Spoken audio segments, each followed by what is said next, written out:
I first got introduced to the idea by my medical club moderator. She asked me about the surgery, if I would be interested in doing it.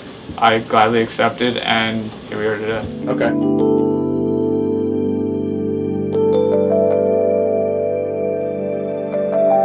Surgery went well. What we did basically was a partial meniscectomy. The meniscus is a cartilage that doesn't have a very good blood supply, so it really doesn't have the ability to heal itself.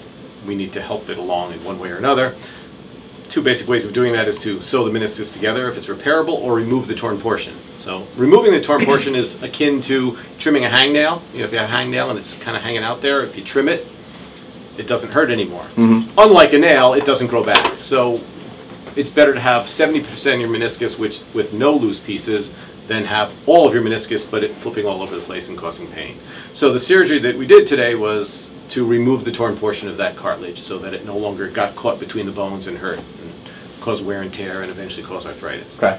And tell me a little bit about some of the things that you suggested that he tweaked. So the meniscus is somewhat like a C-shaped cartilage in the shape of a C. And basically when you do a surgery like this, what you're doing is you're kind of trimming out the inside portion of the C. So you're making it a skinnier C.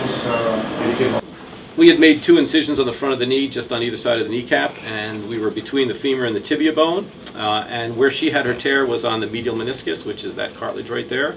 And so we basically took that cartilage and we trimmed out, it's kind of C-shaped, well it is C-shaped, and we're trimming out the inside portion of the C, basically. How do you think that by tweeting this, by getting information out there about what's going on, what kind of educational process is that for for students or for anybody really that's trying to find out about surgeries?